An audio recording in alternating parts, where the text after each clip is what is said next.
한민족을 사랑하는 크레이지 컨설턴트 서영진의 컨숍 이야기를 시작하도록 하겠습니다. 자, 오늘 제가 준비한 것은 바로 수상 경력입니다. 유튜브에 댓글이 많이 달려요. 수상 경력은 도대체 어떻게 해야 하나요? 어떤 수상 경력을 선택하면 좋을까요? 그래서 오늘은 수상 경력을 어떤 식으로 준비를 하고 어떤 수상을 선택했을 때 대학교가 우리 학생을 좋게 평가할 수 있을지 한번 생각해 보도록 하겠습니다. 자, 수상을 왜 할까요? 그것부터 이제 좀 생각을 해봐야 되지 않을까라고 생각을 합니다. 수상 경력의 필요성. 수상은 우리 학생이 학교 생활을 하는 데 있어서 어떠한 자신의 능력을 한번 더 보여줄 수 있는 거기 때문에 대학교에다가 내가 무엇을 보여줄 건지를 진짜 잘 생각을 하고 한번 준비를 해봤으면 좋겠다. 자, 수상에서 내가 만약 토론 대회에 나가서 상을 탔다라는 건 내가 토론에 대한 능력을 대학에다 보여줄 수 있는 거고, 독서 대회에 상을 탔다라는 건 그만큼 내가 독서 활동을 통해서 나의 지식을 함양시키고 뭔가 발전시킬 수 있는 이런 부분을 보여줄 수 있는 거예요. 그래서 학업적인 부분뿐만 아니라 뭐 독서나 토론 아니면 어떤 이런 에세이 같은 대회들, UCC 대회, 뭐 봉사 이런 것들을 통해서 나의 잠재 능력을 한 번 더 대학에다가 자랑할 수 있는 하나의 도구다라고 보시면 될 것 같아요. 그래서 수상은 이제는 2020년까지만 하더라도 2021년까지만 하더라도 수상에 대한 이런 제한이 없었어요.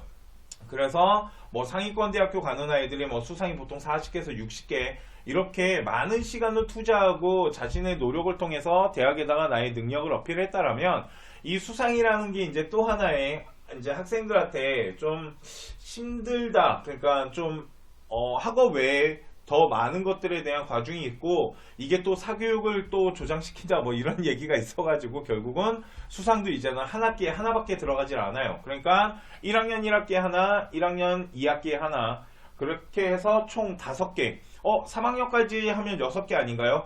수시 같은 경우는 3학년 1학기까지만 준비를 하다 보니까 3학년은 하나의 학기만 있다라고 봤을 때 총 5개가 들어간다. 그러니까 그 5개를 통해서 내가 대학에다가 어떤 능력을 어필할 건지를 한번 잘 생각해 볼 필요가 있습니다. 그죠? 그렇기 때문에 꼭 국어나 영어나 이렇게 어떤 학업에 대한 부분뿐만 아니라 토론에 대한 수상이나 아니면 이런 독서, 뭐 UCC 뭐 이런 탐구대회 이런 것들도 좀 준비를 하면서 내가 어느 분야에 대해서 좀 잘할 수 있다는 능력을 어필하는데 하나의 도구로 사용하면 좋다라고 보시면 돼요. 자, 그러면 수상을 하는 데 있어서 과연 우선순위를 좀 보도록 할게요. 자, 상장이라는 거의 우선순위, 그러니까 어떤 상장을 한 학기에 선택을 해야 될까요? 이 부분에 대해서 좀 봐야 되는데, 자, 1순위는 일단 수상의 등급이 좀 중요합니다. 그러니까 무슨 말이냐면 제일 좋은 건 최우수상, 대상이겠죠. 그러니까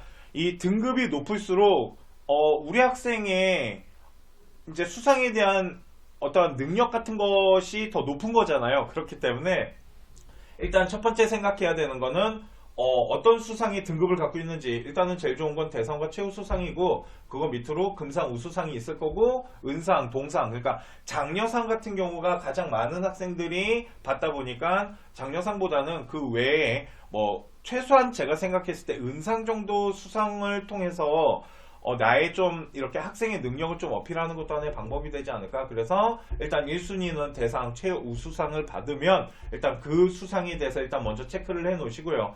자, 두 번째가 이제 전공성입니다. 어차피 수상이라는 것도 나의 어떤 전공성을 좀 보여줘야 되잖아요. 그렇기 때문에 이제 학업을 하는 데 있어서 만일 우리 아이가 경상계를 간다라면 대학교 전공 학업이 수학이나 영어가 중요하기 때문에 영어나 수학과 관련된 이런 수상을 좀 챙기는 게 좋고요. 어문계 가는 아이들은 제2외국어뿐만 아니라 영어, 국어 이렇게 어문에 좀 관련된 것 또한 뭐 백일장, 글짓기 대회 이런 것들도 중요한 대회다라고 보시면 돼요. 공과대학교를 가는 학생들 같은 경우는 수학이나 과학에 관련된 뭐 과학경치나 과학탐구대회, 뭐 수학경치대회나 수학 이런 논술대회 이런 것들을 좀 나가면 좋을 것 같고, 자연과학대학교 같은 경우는 일단은 수학은 기본으로 들어가기 때문에 아까 말씀드린 뭐 경시대회나 탐구대회 같은 거 나가면 좋을 것 같고요.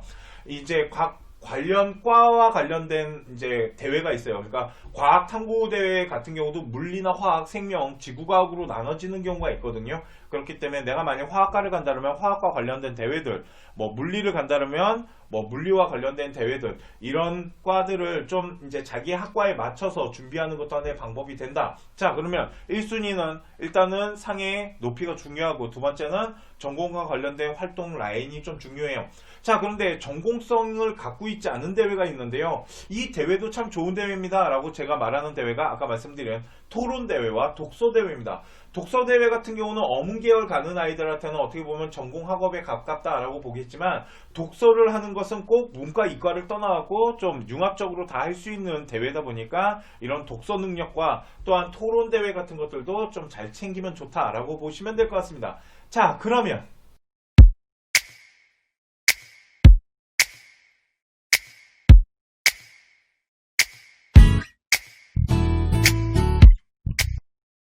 상장의 우선순위를 또 보도록 할게요. 자, 일단 세 번째 3순위는 경쟁자 체크가 좀 중요합니다.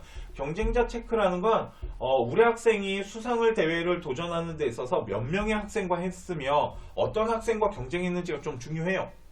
자, 우리 아이가 만약 1학년인데 1학년 학생이 만약 전교생이랑 해가지고 최우수상을 탔대요.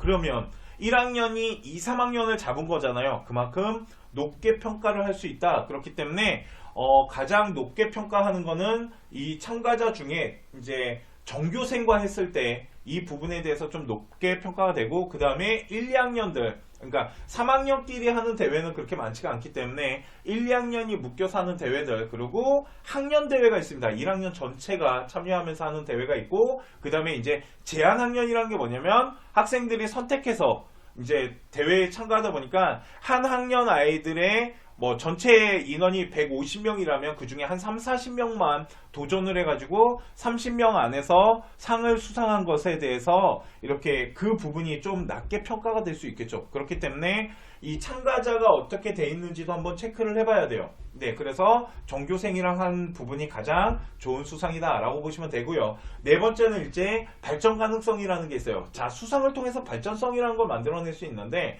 만일 1학년 때 우리 아이가 영어 발표대회에 나가서 장려상을 탔다 치겠습니다. 자, 장려상을 탔었는데 그 영어 발표 대회를 더 많은 준비를 하고 내가 그 부분에 대해서 무엇인가에 대한 이 수상을 위한 노력들이 있어서 2학년 때는 영어 발표 대회에 나가서 대상을 수상했어요. 그러면 1학년 때 저 발표 대회보다 2학년 때 발표 대회가 더 높게 평가가 되겠죠. 우리 학생은 자신이 발표 대회를 하면서 무엇인가 부족함을 좀 더 발전시키기 위해서 노력을 했을 거고, 그 노력을 통한 결과가 대상이라면 우리 학생은 영어에 대한 능력과 발표를 하는 데 있어서 발전성을 보여줬네, 이렇게 평가가 될 수 있다라고 보시면 됩니다. 자, 오늘 제가 수상에 대한 이 선택하는 방법에 대해서 1순위부터 4순위. 자, 그러면 1순위가 아까 말씀드린 거는 일단 등급이 제일 중요해요. 예를 들면 이런 겁니다. 내가 만약에 영어 영문과를 갈 건데 영어 대회를 나갔어요. 영어 토론 대회를 나갔다 할게요. 그러면 영어 능력과 토론 대회가 다 토론 능력이 함께 들어가겠죠. 그런데 첫 번째는 우리 아이가 일단 최우수상이에요. 그런데 그게 제가 이제 영어 영문과를 가기 때문에 전공성도 잘 맞게 선택했네요. 그런데 이게 만일 전교생이랑 했는데 제가 만일 2학년이에요. 그렇게 되면 3학년도 제가 이긴 거기 때문에 그만큼 더 높게 평가를 할 수 있고, 만일 제가 1학년 때 영어 토론대회에서 뭐 은상을 탔었는데 2학년 때 전교생이 하는 거에 다시 한번 참가해가지고 대상을 탄다라면 이 네 가지 조건이 다 충족되는 상이 가장 좋은 상이 될 수 있고요. 발전 가능성은 솔직히 선택상이에요. 옵션 같은 거기 때문에 꼭 만일 내가 장려상을 탄 게 있다라면 그거와 같은 대회를 한 번 더 준비하는 것도 하나의 좋은 방법이 될 수 있지만 꼭 그렇게 하라는 건 아니에요. 더 다양한 상들을 형성함으로써 나의 다양한 능력을 보여주는 것도 하나의 방법이 될 수 있다라고 보시면 됩니다. 이해가시죠? 자, 마지막으로 하나만 더 말씀드리겠습니다. 한 학기에 하나만 들어간대요. 그죠? 한 학기에 하나만 들어가기 때문에 많은 대회를 준비하기보다 내가 한 학기에 주력으로 해서 많은 시간을 투자함으로써 수상을 이끌어낼 수 있는 대회만을 참가하는 것도 하나의 방법이 될 수 있습니다. 내가 만약 4월 달에 학기가 시작해서 4월 달에 뭐 수학 경시대회에 나가고 최우수상을 탔다라면 그 상을 통해서 내가 만일 뭐 전공성이나 이런 전체적인 부분을 계산을 해봤을 때 충분히 이 상이면 될 것 같아 라고 판단한다라면 4월 달에 수학 경시대회 이외에 그 나머지 수상들은 참가할 필요가 없지 않을까요? 그리고 그 시간에 더 많은 시간을 학업에 투자하면서 학업 성적을 만들어내는 것도 하나의 방법입니다. 계획을 세울 때 수상 같은 경우는 학교에서 리스트를 학기 초에 주기 때문에 전체 수상을 어떻게 학기별로 계획을 세워서 도전을 할 건지를 잘 준비하는 것도 방법이 될 수 있습니다. 오늘 방송 수상에 대한 부분 여기까지 하도록 하고요. 지금까지 합격을 하는 DNA 서영진이었습니다. 감사합니다.